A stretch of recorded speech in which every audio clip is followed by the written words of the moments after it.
北昇大学大西ゼミの発表を行います。研究テーマは北海道における車椅子ソフトボールの活動と大学ゼミの関わりについてです。皆様には感想シートのご記入をお願い申し上げます。では発表の方よろしくお願いします。ただいまより、北昇大学大西ゼミの発表をさせていただきます。今回は研究発表会ということでありますが、私たちは実際の活動を通した実践報告として発表させていただきます。当ゼミの活動内容を紹介しています。私たちはベースボール型競技に関する活動をメインテーマとして行っており、野球を通した地域貢献を考える野球教室、また障害者スポーツに焦点を当てた車椅子ソフトボールという活動に取り組んでいます。先に野球教室の方を紹介します。野球教室はマネジメントとコーチングという2つの要素を含んでおり、マネジメントは参加者の名簿を作成するところから当日のイベントプログラムを発行すること、また当日どのように運営するかなどを全て計画します。またコーチングでは当日のメニューを作成することや実際の技術指導などそういったことを行っていきます。野球教室に関しましては主催はゼミではなく北海道高等学校野球連盟札幌支部主催ですが、企画から運営は全て当ゼミで行っております。野球教室では野球教室を通して少年野球チームに技術向上や練習を指導することで地域スポーツの貢献ということを考えています。また技術だけではなく指導法を提案することで競技そのものを楽しむという姿勢を大切にしたいと考えています。そして実際に学生が指導することで将来教員を志望している学生は現場実習の貴重な機会となっています。次に車椅子ソフトボールの活動について紹介します。車椅子ソフトボールは野球ゼミの一環としてまず障害者スポーツに焦点を当て2008年にベースボール型車椅子競技の開発と普及に関する研究を始めました。車椅子野球が車椅子ソフトボールの普及などを行ってきましたが現在では車椅子ソフトボールを中心に活動しています。まず先に車椅子ソフトボールという競技を紹介したいと思います。車椅子ソフトボールは車椅子を用いて行う世界で唯一のベースボール型車椅子競技です。発祥はアメリカでは約40年ほどの歴史があります。日本では2013年に日本車椅子ソフトボール協会が設立され本格的な動きが始まりました。こちらの映像はアメリカで行われている車椅子ソフトボールの映像です。競技の特徴としては16インチと言われる普通のソフトボールよりやや大きめのサイズのボールを使用しスローピッチソフトボールのルールを採用しているのでピッチャーのように山なりのボールを投げなければいけません。また普通のソフトボール野球とは違い10人制で行うので10人目の選手はどこを守ってもいいというルールがあります。またクラス分け制度を導入しているので3クラスに分類され障害の度合いに応じてクラスが分けられ1チーム22点以内でチームを構成しなければいけません。全米では普及しており専用球場も完備され大会も多数あります。またメジャーリーグの各球団がスポンサーとなりほとんどのチームが下部組織として運営しています。日本での車椅子ソフトボールの現状です。先ほど申したように日本車椅子ソフトボール協会が2013年に設立され北海道をはじめとする約12チームが現在存在しています。また毎年7月には全日本選手権大会という国内で最も大きな大会を開催しています。右のグラフが全日本選手権の参加者の推移のグラフです。1回大会に比べ今年行われました第4回大会では一気に参加者が増えたことが分かるので普及ということが数値にも表れてき始めました。その他外国ではベルギー、フランス、カナダ、セネガル、ブラジル、ナイジェリアなどにチームがあるとされています。まずなぜベースボール型車椅子競技というものに着目したのかという背景をご紹介いたします。車椅子に乗って野球がしたいという思いがありしかしまず車椅子に乗ったベースボール型の競技そのものが存在していないという現実がありました。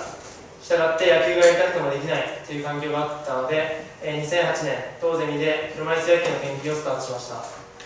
2009年にはルールの大枠が完成しその後もルール改良や用具開発などの研究が続きました。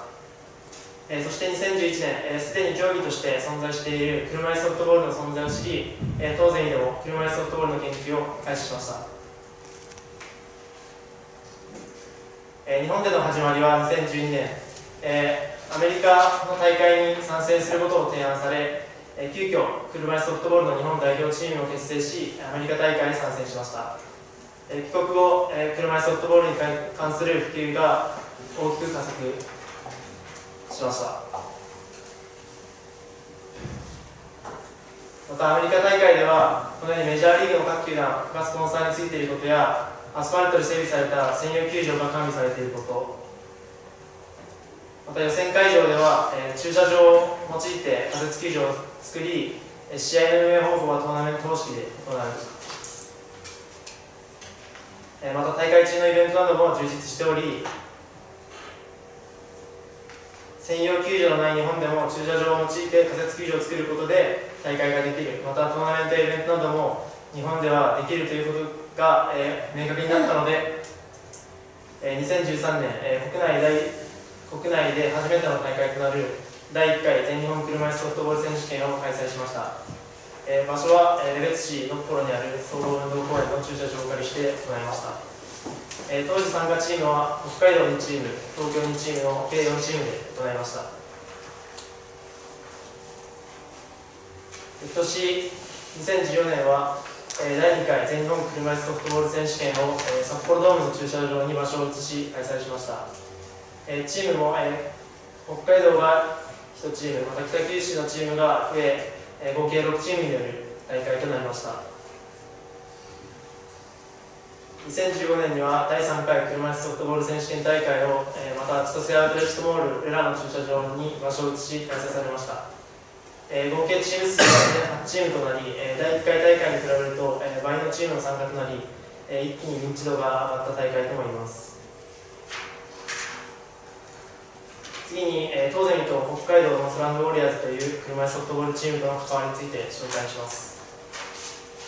練習日は毎週土曜日に行っております。ゼミ活動としては、ゼミ生は選手とスタッフという2つに分かれて活動しています。選手の活動としては、チームそのものを強くするという目的から、個人の技術向上やトレーニングなどを行い、チーム強化を目標としています。スタッフはチームの練習を円滑にサポートできるよう、チームサポート、また用具などの管理、メンテナンスを行い、チームをサポートします。ここで北海道チームの練習の映像をご覧ください。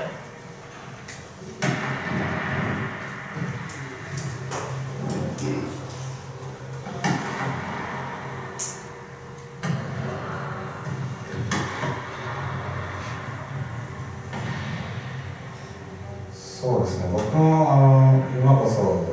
周りの人間に指示を出すぐらいのレベルになってきてはいるんですけど、今始めてる仲間ってこの人は野球なんて知らない人間ばっかりで、もちろん野球が知らないってことはルールも知らないので、結構大変じゃないかなと思いますし、実際僕もやり始めた時はルールが全く分からなくて、もうゲッツーが何かも知らなかったし、そういったの社会的なところからいろいろ自分で本を見たり野球のテレビを見たりして学んでやっと分かったっていう、そんなレベルですよね。だから同じベースに2人も3人になるとどっちで投げていいかも分からないかもしれないし、全然分からなくなるから誰かいたら待ってるんです。で、プレーでいなくなったら前に来るっていうのだけはしっかりと書いて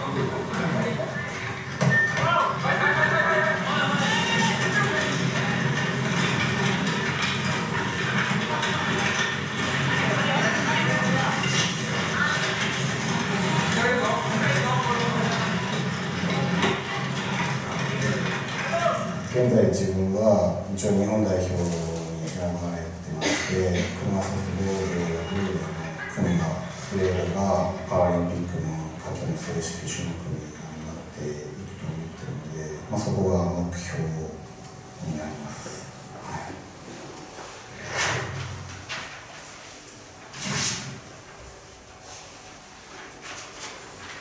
ご視聴ありがとうございます。失礼しました。次に当ゼミと日本車椅子ソフトボール協会との関わりについてご紹介します。今年行われました、第4回全日本車椅子ソフトボール選手権および第1回ワールドチャンピオンカップの運営サポートを、当ゼミで行いました。大会では、企画、広報、運営の3つの役割を担い、企画は大会の内容、スケジュールを確認し調整すること、また当日の運営計画などを立てます。広報は大会の PR のため、ポスターを協賛企業に借りに行くことや SNS を用いて大会の宣伝を行いました。運営では、当日使われる駐車場の会場設営や、当日の運営をそれぞれの役割が行い、終了後会場の撤去まで行います。次に大会の様子をご覧ください。It was phenomenal to see where they've come in a short amount of time. In 4 years, they have 10 teams here playing competitively, which is awesome. That's unheard of for a startup organization to get that many teams. So for all those individuals out there that are thinking about playing the sport and love baseball, love softball, come out and give it a try. It's a great time. The social aspect of everything in between the games is what's so much more important than just the game itself. If you're out there and you're thinking about doing something, give wheelchair softball a chance. That can help you from staying in the house all the time. I've actually been in Japan for about a week and a half now. The people are awesome, the talent is good, the reception was awesome, the show is cool. I would suggest this anytime to anybody, and all I ask for the people of Japan is to support their teams so that over time you start getting teams that are better and better and better, because it's only going to make us better and Japan. I loved it. It was awesome.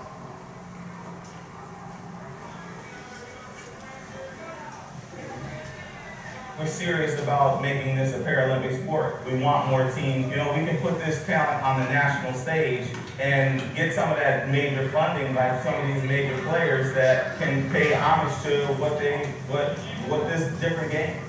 So that's what I see. I see it being really successful and big. Well, we very much appreciate the hospitality of Japanese people. It's been a wonderful experience for us here. You have all been wonderful hosts, and we hope to reciprocate as your team comes to our country for our National World Series coming up in August in Biloxi, Mississippi. So thank you again. We will be back.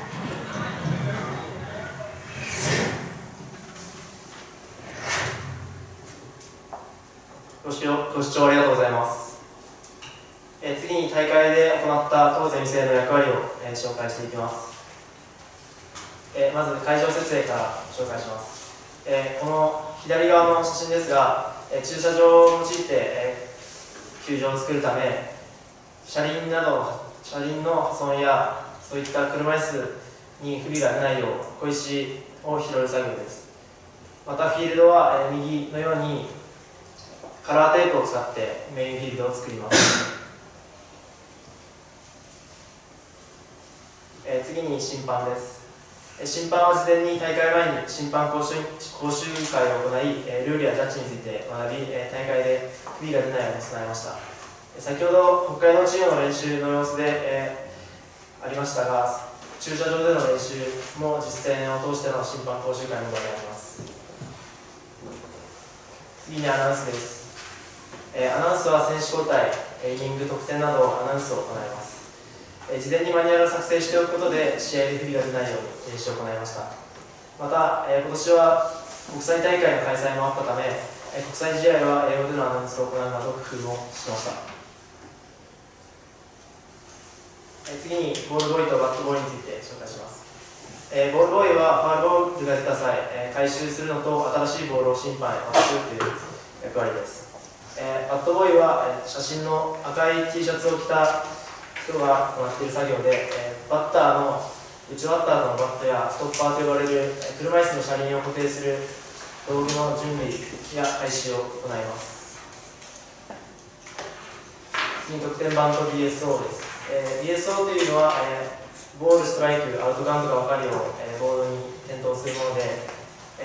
電光のものを全生が作り、行いました。次にスコアと集計です。スコアは各試合のスコアをつけます。ここで出した打点や打率などの集計結果は個人賞の選定を行うため、非常に大事な役割です。今大会の反省としては、初の海外チームを招いての大会でしたが、過去最大規模でありながら、例年以上の高い満足度の環境を作ることができたと思います。しかし、豪雨やその他アクシデントを想定しきれなかったため、対応に遅れてしまい、スケジュールに影響を及ぼしてしまいました。次回以降、各フィールドで連携を強化し、さまざまなアクシデントに対応した運営計画を作成し、事前に細かいミーティングなどを強化していきたいと思います。また、大会終了後、参加者へのアンケート調査を実施することで、満足度や競技の普及課題などについても検討していきたいと考えています。競技としての今後の展望です。私たちは競技力向上と普及活動の2つに、絞っていきたいと思いました。競技力向上は、まず大会自体はまだ多くないという現状があるので、大会数が増え、競う場があれば競技力も向上すると考えるので、そのためゼニセ主催で大会を開催したいと考えています。また、車いすソフトボール専門の練習メニューやトレーニングなどは開発されていないため、そういったものに特化したプログラム開発も今後行っていきます。また、障害者スポーツとして認知度の低い競技なので、すでに認知度の高い車いすバスケットボールや車いすテニスなど、他競技との連携を図りたいと考えています。普及活動としては、体験会、地域イベントへの積極的な参加により、まず競技という存在を知ってもらうということ、そして広報活動は SNS、ホームページを用いて今後も続けていきたいと思います。やはり競技全体の課題としては、競技者が満足に集まらないという課題があるので、競技者が集まればスポンサー、協賛が増えると考えているので、競技用車椅子の確保、また資金不足という問題が解消されるのではと考えています。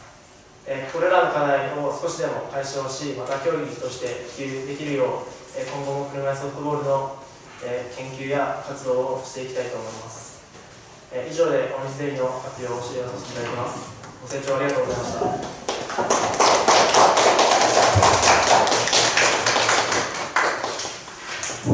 ありがとうございました。